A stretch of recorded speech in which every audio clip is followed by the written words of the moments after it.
ओम शांति, ओम शांति, ओम शांति। हम सबका सौभाग्य है कि सुख शांति भवन की 5वीं वर्षगांठ के अवसर पर राजयोगिनी अनुसुईया दीदी दिल्ली से पधारी हुई हैं। मैं उनको प्रणाम करता हूं।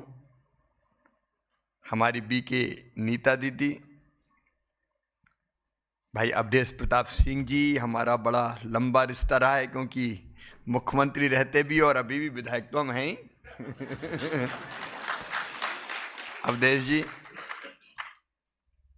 आदरणीय सुनील कुमार गुप्ता जी, वाइस चांसलर है आप RGPV यूनिवर्सिटी के, और इस अवसर पर उपस्थित मेरी सभी आदरणीय दीदियां, जिनको मैं लाडली बहना ही कहता हूं, प्रिय भाइयों, भांजे, भांजियों,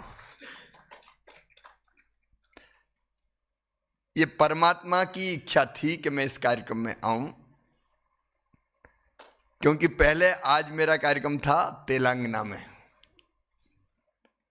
किसी कारणवश वो कार्यक्रम 7 तारीख से बढ़ के 9, 7 और 8 था, वो 9 और 10 हो गया। और पहले मैंने असमर्थता व्यक्त की थी, लेकिन परमात्मा ने विधान किया होगा कि जा सुख शांति भवन में थोड़ी देर बैठ, तो आपने पुकारा और हम चले आए। और सुख शांति भवन ऐसा है कि हम प्रवेश करते ही सारी उठापटक शांत हो जाती है, उथल पुथल मिट जाती है, परम शांति का अनुभव होता है। और मुझे लगता है कि मनुष्य उसको जान लेता है जिसको जानने के बाद कुछ भी जानना शेष नहीं रह जाता। जब हम लिफ्ट से नीता दीदी के साथ आ रहे थे तो लिखा हुआ था, चिंता मत करो, मैं बैठा हूं। अब चिंता मत करो, यही तो जीवन जीने की कला है। चिंता, तनाव, डर, ये जिंदगी को बहुत कठिन बना देते हैं। कई बार मैं सोचता हूं, उन लोगों से कहता हूं, इतनी उठापटक करते हैं, भाग दौड़ करते हैं, मार धाड़, काटो पीटो, आखिर इस जग में हम हैं कितने दिन के लिए? मुझे यक्ष और युधिष्ठिर जी का वो संवाद याद आता है। आपने कई ने पढ़ा होगा महाभारत का, मैं उसके विस्तार में नहीं जाता, लेकिन एक प्रश्न जो पूछा था यक्ष ने युधिष्ठिर से कि बताओ, दुनिया में सबसे बड़ा आश्चर्य क्या है? तो युधिष्ठिर जी ने जवाब दिया था, मनुष्य पैदा होता है, बढ़ता है, शादी ब्याह करता है, फिर बूढ़ा होता है और फिर मर जाता है। जो पैदा हुआ उसको हमेशा पता है कि एक दिन मुझे मरना ही है, लेकिन व्यवहार ऐसा करता है जैसे हमेशा इस दुनिया में रहना ही है। यह सबसे बड़ा आश्चर्य है। यह दुनिया परमानेंट घर नहीं है, ये तो धर्मशाला है। जब तक वो चाहेगा नाचना चाहेगा, और जिस दिन चाहेगा डोर खींच लेगा। तो हम जितने समय के लिए आए हैं उतने समय जिए कैसे? भगवान कृष्ण ने गीता में कहा, सात्विक कार्यकर्ता कौन? तो उन्होंने कहा, मुक्त संगो, अनहमवादी, धृति उत्साह समन्विता, सिद्धि असिद्धियों निर्विकारा, कर्ता सात्विक उच्चते। मुक्त संगो, जो मोह से मुक्त हो, ये मेरा है, ये मेरा नहीं है। राजनीति की भाषा में कहें कि गुटबाज ना हो, ये मेरा तो इसको सब दे दूं, ये मेरा नहीं। तो जो मुक्त संगो, सबको समान देखता हो। अनहमवादी, जिसको घमंड ना हो, जरा किसी बड़े पद पे पहुंच गए, जानते नहीं हो मैं कौन हूं, 2 मिनट में ठिकाने लगा दूंगा। अरे भैया, किसी दिन तू ही ठिकाने लग जाएगा रे। कहीं पहुंचा अहंकार ना हो जिसमें। और धृति मतलब धैर्य। और छोटी छोटी चीजों से हम घबरा जाते हैं, परेशान हो जाते हैं, अब क्या करें। कठिन परिस्थितियों में भी धैर्य नहीं खोना चाहिए। और चौथी चीज है उत्साह। उत्साह के बिना जीवन जीवन नहीं है। अब मैं आज लेट पहुंचा थोड़ा, मैं क्षमा चाहता हूं, लेकिन मैं देर क्यों हुई मुझे? क्योंकि मैंने अपने घर को बना दिया मामा का घर। अब तो सब आ गए, बड़ी भीड़ आती सवेरे। तो मैं कोशिश करता हूं कि उनकी समस्याएं सुनूं, और ये मेरी ड्यूटी। मैं ये नहीं कह सकता कि मुझे क्या पड़ी है, मैं मुख्यमंत्री थोड़ी हूं। अरे एक नागरिक के नाते मुझसे जो बनेगा मैं सेवा करूंगा, उसी को सेवा का केंद्र बना दिया मैं। अब इसलिए निकलते निकलते देर हो गई, थोड़ी जल्दी भी की मैंने। लोगों के लिए क्या कर सकते हैं? उत्साह से भरे रहो। नहीं, मुझे क्या करना, मैं मुख्यमंत्री थोड़ी हूं। ये तो बड़ी बड़ी आसान बात है। अरे जब तक जिएगा तू करने पड़ेगा तुझे। तू है काहे के लिए इस धरती पर? जीवन सचमुच में वही है जो दूसरों के काम आए। इसलिए हमेशा उत्साह से भरे रहें। अब मैं दीदियों को देखता हूं, हमेशा कितनी चेहरे पे शांति, आनंद, उमंग और उत्साह। माउंट आबू चलो, उनको क्या लेना था, तुम चलो चाहे मत चलो, लेकिन आपके जीवन सुधारना है। कितना आग्रह करते हैं, यहां के लिए कितना आग्रह होता है। तो उत्साह होगा तो बड़ा काम कर पाएंगे अपन। और सिद्धि असिद्धि हो निर्विकारा। सफलता मिले तो भी ठीक है, कई बार नहीं मिलती तो सफलता मिली तो आसमान छू लेंगे, और असफल हो गए तो जमीन में गिर जाएंगे, मर गए, अब कुछ है ही नहीं। दोनों में बराबर। कर्मण्येवाधिकारस्ते मा फलेषु कदाचन। मेरे हाथ में कर्म करना था, परिणाम ये आए चाहे वो आए, क्या चिंता करना। तो जीवन आनंद से भरेगा। अब हम यही सोचते रहे, अरे कल तक मुख्यमंत्री थे अब तो नहीं है, इतना बड़ा बहुमत आ गया फिर भी नहीं है, तो क्या तुम्हारी ठेका था? अब दूसरा अच्छा काम करेगा, उसमें क्या बात है। तुम तुम्हारा काम करो तो आनंद तो तभी है ना। अब मैंने सोच लिया कि मुझे क्या क्या करना है। मैंने सोच लिया कि पार्टी जो देगी, मैं मानता हूं कि पार्टी देश की सेवा का माध्यम है, मैं वो काम करूंगा। और जो टाइम बचेगा तो मैं अपनी बहनों के सशक्तिकरण का काम करूंगा। ये मेरी जिंदगी का मिशन है। और बहन और बेटियों से मैं ज्यादा लाड़ करता हूं इसलिए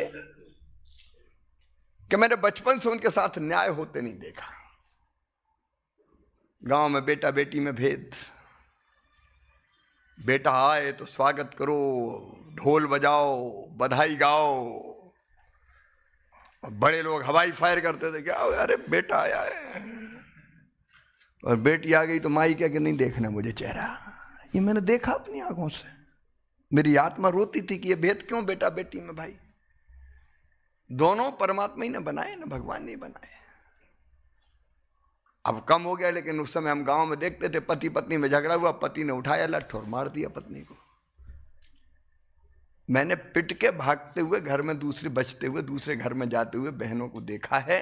और 1 घंटे बाद अगर खून भी निकल आए तो पट्टी बांध के फिर रोटी बना दी। कौन के लिए? जिसने मारा उसी को, भूखा होगा, रोटी खिलाना है जाने का। तो मन तकलीफ से भरता था मेरा। और तब मुझे लगता था कि बेटी को बोझ नहीं रहने दूंगा, वरदान बना के चैन की सांस लूंगा। तब लाडली लक्ष्मी योजना बनी कि दिल की तरफ में से निकली ना। मैं जब कुछ नहीं था तब भी करता था, मैं कोशिश करता था। जब मुख्यमंत्री बना तो लाडली लक्ष्मी बना दी। और लाडली लक्ष्मी से लेके लाडली बहना तक का मेरा सफर। 50% रिजर्वेशन स्थानीय निकाय के चुनाव में मेरी बहनें केवल चूल्हा नहीं फूकेंगी, मेयर बनेंगी, जिला पंचायत अध्यक्ष बनेगी, सरपंच बनेंगी, पार्षद बनेंगी, घर से बाहर निकलेंगी, राज चलाएंगी। पुलिस में मैं देखता था कि किसी बहन के साथ अन्याय हो गया और थाने गई तो आदमी बैठा हुआ है वहां। अब उसको कोई कह सकती है कि क्या हुआ मेरे साथ। तो मुझे लगा 30% कम से कम बेटियों की भर्ती कर पुलिस में।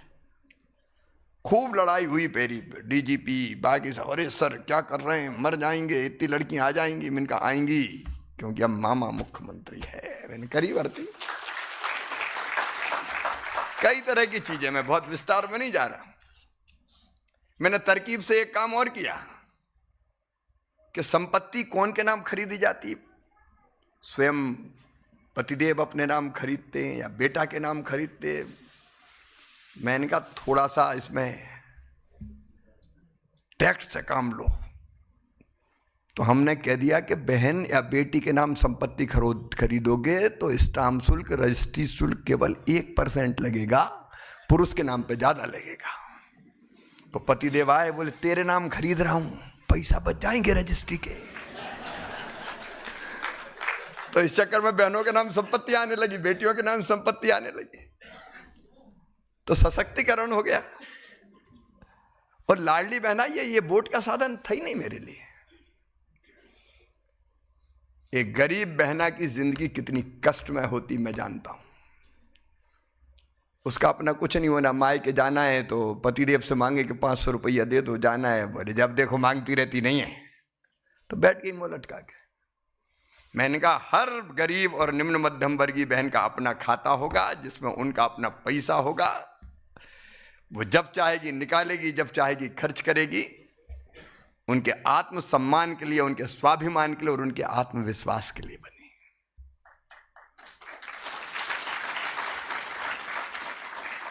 तो जीवन का आनंद तो दूसरे की खुशी में है ना। और मैं सच बता रहा हूं, कई बहनें मुझे मिलती है। एक दिन मैं भोपाल में गुजरा था, एक बहन आई दौड़ के रोक दिया मुझे, भैया तुमने जो पैसा दिए थे, मैंने फालतू खर्चा नहीं किए, मैंने छोटा सा भोजनालय खोल दिया है, अब मेरी रोजी रोटी चल रही है। सेकेंड हैंड सिलाई की मशीन खरीद दिया, मैं कपड़े भी सी रही हूं, किसी ने सब्जी का ठेला लगा दिया। तो सचमुच में जहां रहे हम, वहां दूसरों का भला कैसे कर सकते हैं, वो अगर सोचते रहें तो जिंदगी आनंद से भर जाती है। और अब मेरा लक्ष्य दीदी, लाडली बहना को लखपति बहना बनाना, गरीब नहीं रहना है। गरीब काहे को रहे, हम रोने पैदा हुए, मर गए, कुछ है ही नहीं। और उसमें आपका आशीर्वाद और सहयोग भी चाहिए मुझे। स्व सहायता समूहों का जाल बिछा के इतने तरह के काम शुरू, कोई जरूरी थोड़ी कि मुख्यमंत्री रह के काम करें, समाज सेवी के रूप में काम करूंगा मैं। इतना बड़ा नेटवर्क खड़ा कर देंगे, बहनों में जागरूकता, उनकी ट्रेनिंग, उसके बाद योजनाओं का लाभ, लोन दिलाना, क्योंकि ब्याज तो मैंने 2% कर दिया, बाकी सरकार भरेगी। और इसलिए इतने तरह की गतिविधियां उनसे चालू करवाऊंगा कि हर बहन की आमदनी गरीब की कम से कम 10,000 रुपया महीना, मतलब साल में 1 लाख रुपया से ज्यादा हो, लखपति बनाना है।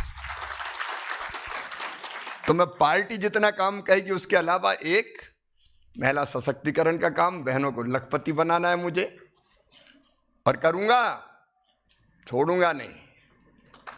परमात्मा का आशीर्वाद मिलेगा, ये होना ही है।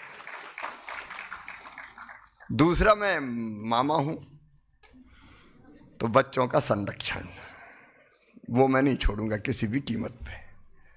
और तीसरा, पर्यावरण, रोज पेड़ लगाता हूं, पर्यावरण का अभियान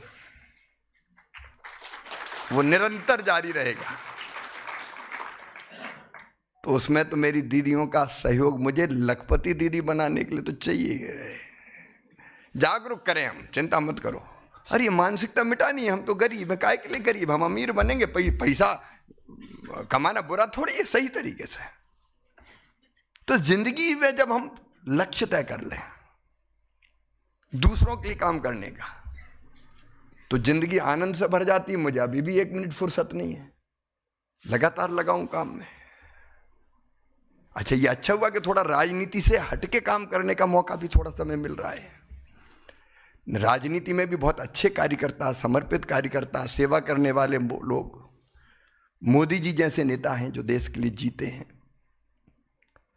लेकिन कई लोग ऐसे होते हैं जो रंग देखते हैं, मुख्यमंत्री हैं तो भाई साहब आपके चरण तो कमल के समान हैं, कर कमल हो जाते हैं, चरण कमल हो जाते हैं, और बाद में नहीं रहे तो होर्डिंग से फोटो ऐसे गायब होता है जैसे गधे के सिर से सींग। बड़ा मजेदार क्षेत्र है ये।